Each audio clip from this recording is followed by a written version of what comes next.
Olá pessoal, estamos aqui novamente para mais uma videoaula. Na videoaula de hoje nós vamos fazer a correção, tá?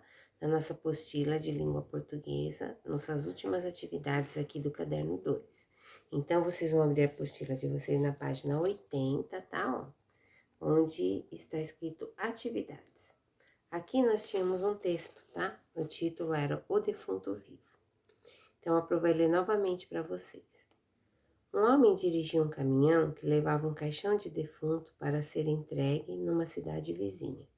No caminho, um sujeito pediu carona e o motorista respondeu que ele poderia viajar na parte de trás, junto com o caixão. Foi quando começou a chover e o caroneiro, não tendo onde se esconder da chuva, resolveu abrigar-se dentro do caixão. Com o balanço da viagem, ele acabou pegando no sono. Ao longo do caminho, o motorista encontrou mais pessoas pedindo carona e recolheu todas. No momento em que a carroceria já estava apinhada de gente, o caminhão deu um solavanco ao passar por um buraco na estrada. A sacudida acordou o dorminhoco, que abriu a tampa do caixão e perguntou: Será que já parou de chover? Foi um Deus nos acuda. As pessoas se jogaram do caminhão e dizem que até hoje ainda tem gente correndo. Número 1. Considerando o contexto em que estão inseridas, atribua um significado às expressões destacadas a seguir. Letra A. Um momento em que a carroceria já estava apinhada de gente, então aqui a palavra destacada aqui, as palavras é apinhada de gente. E o significado é muito cheia de gente, tá, pessoal? Essa é a resposta da letra A, muito cheia de gente. Letra B. O caminhão deu um solavanco. Então, o que está em destaque aqui é deu um solavanco. E o significado quer dizer sacudiu bruscamente. Letra C. Foi um Deus nos acuda. Então, o significado de foi um Deus nos acuda foi um grande tumulto, tá? Número 2. Indique no próprio texto as partes que formam a estrutura narrativa, nomeando-as. Então, vocês se lembram que a Pro falou para vocês que vocês tinham que grifar aqui no texto qual é a situação inicial, o conflito, o clímax e a situação final da história. Então, a Pro vai ler para vocês. Vocês viram que eu grifei aqui, ó, de duas cores, para que nós possamos, né, destacar uma da outra e saber qual parte é, tá?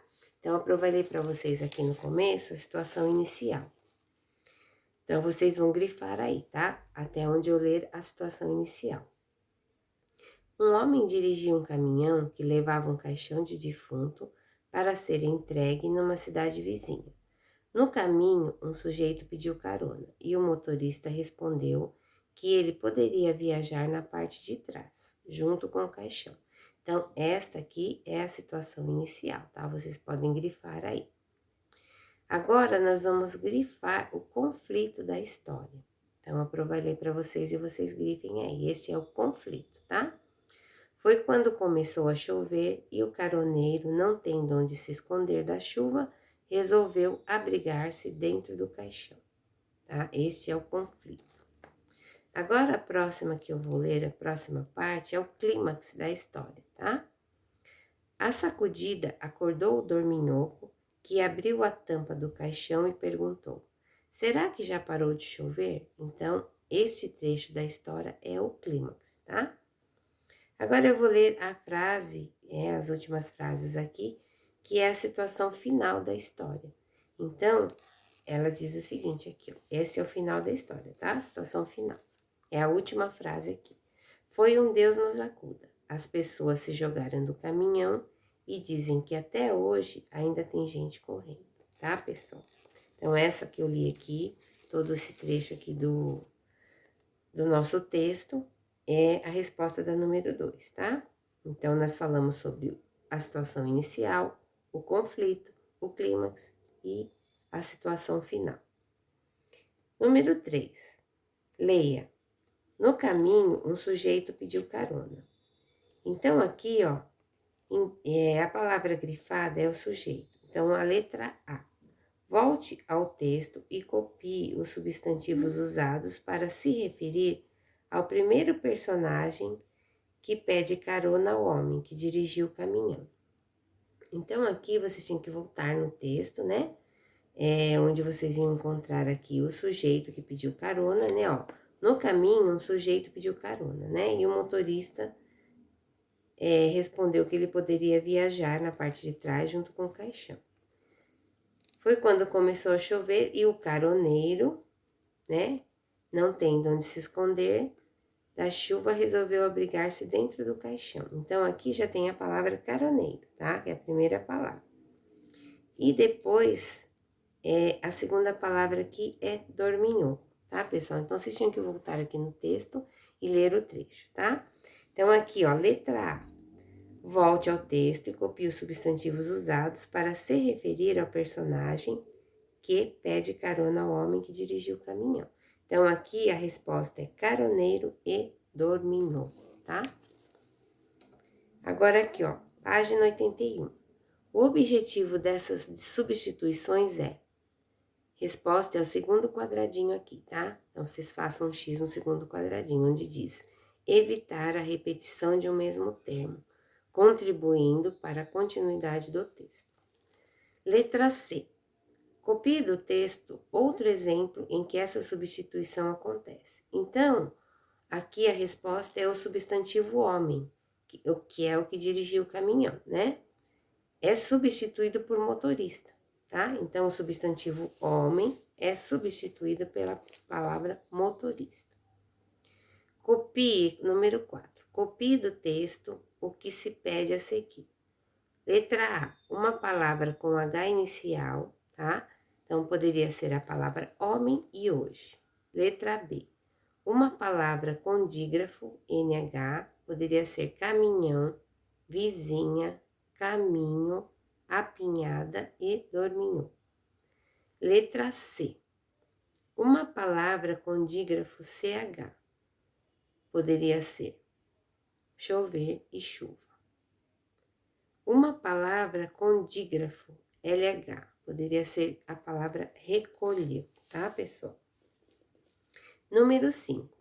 Escreva as palavras que você copiou do texto no exercício anterior e separe-as em sílabas. Em seguida, contorne as sílabas que apresentam dígrafos.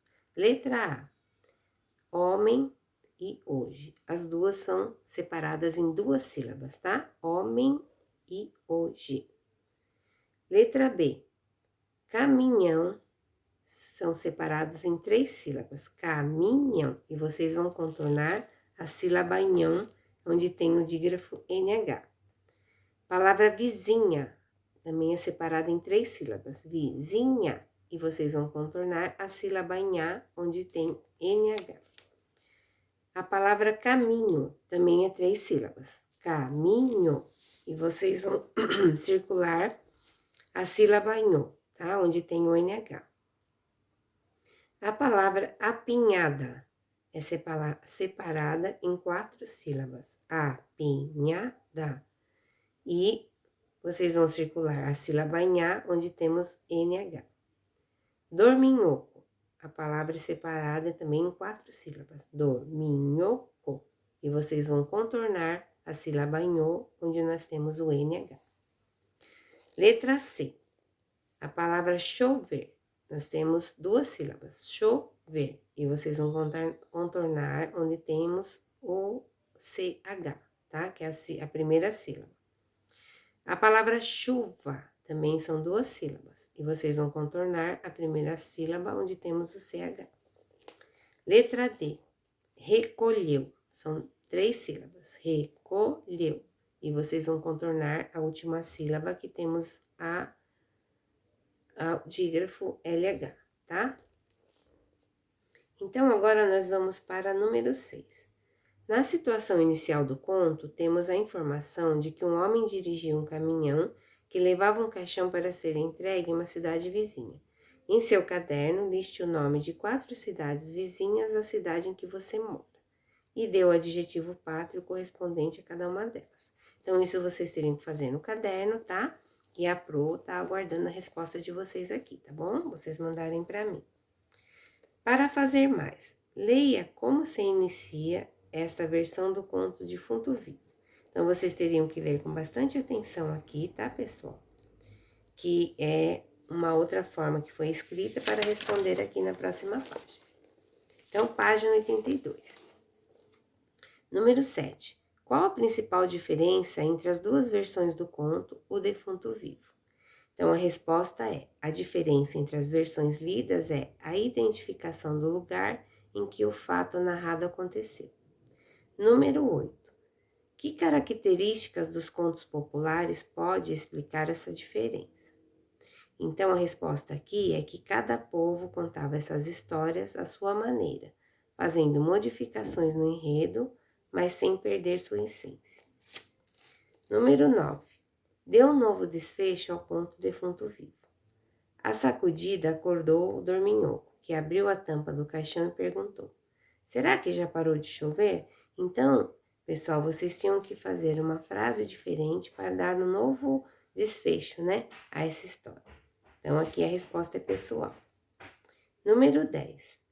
Leia em alguns arraiais do interior mineiro. Letra A. A palavra destacada funciona como adjetivo pátrio? Explique sua resposta. Então, a palavra em destaque aqui é a palavra mineiro, tá? Então, a resposta aqui é sim. A palavra mineiro indica a origem do substantivo no interior, nesse contexto. Letra B. Elabore uma frase em que a palavra mineiro não tem a mesma função do exercício anterior. Então, aqui, pessoal, tinha uma sugestão de resposta, tá? Que seria: os mineiros são receptivos. Letra C. Qual a função da palavra mineiro na frase que você elaborou? Explique a sua resposta. A palavra mineiro passou a funcionar como substantivo, pois nomeia um ser, tá?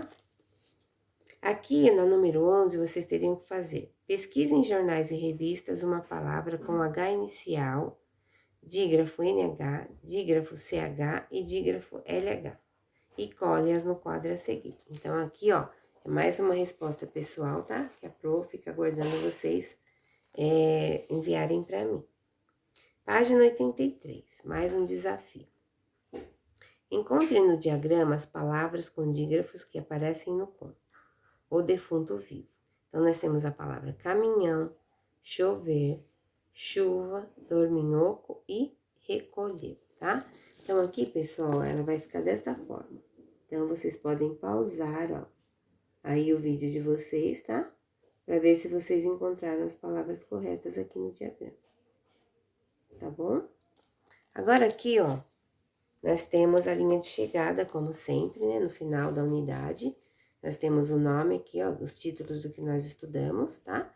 E aqui vocês vão colocar um X conforme a dúvida de vocês, tá? Se não tem dúvidas, se tem algumas e se tem muitas, tá? Como a Pro já explica, né? Ao longo das nossas videoaulas para vocês. Agora, a página 84, aqui, ó, lembrando, tá? Então, prestem atenção aí que a Pro vai falar as respostas para vocês corrigirem aí, tá bom, pessoal? Vamos relembrar os conteúdos estudados neste bimestre. Gêneros. A fábula é uma narrativa que apresenta uma lição de moral. A crônica é uma narrativa de fatos do cotidiano. O conto de fadas é uma narrativa em que o bem vence o mal. O conto popular é uma narrativa transmitida oralmente de geração em geração. Momento da ortografia. Quanto ao número de sílabas, as palavras se classificam em monossílabas, dissílabas, trissílabas e polissílabas. Os monossílabos podem ser tônicos ou átonos. Acentuam-se os monossílabos tônicos terminados em a, as, e, es, e, o e os. Quanto à posição da sílaba tônica, as palavras se classificam em oxítonas, paroxítonas e proparoxítonas. Acentuam-se as oxítonas terminadas em a, as, e, es, e, o e os. Agora, nós temos aqui embaixo, ó, o momento da gramática, tá? Então, a Pro vai passar a resposta aqui para vocês. Ligue as características aos adjetivos, desculpe, a que se refere.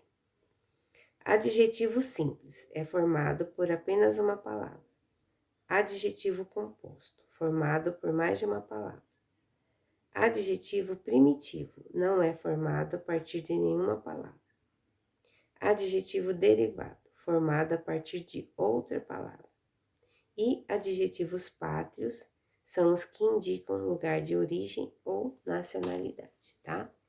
Então, pessoal, aqui nós terminamos a nossa correção, tá? Da apostila de língua portuguesa. E na próxima aula nós vamos iniciar já a nossa apostila número 3, tá? E por hoje é só. Um grande beijo, até a próxima aula. Tchau, tchau.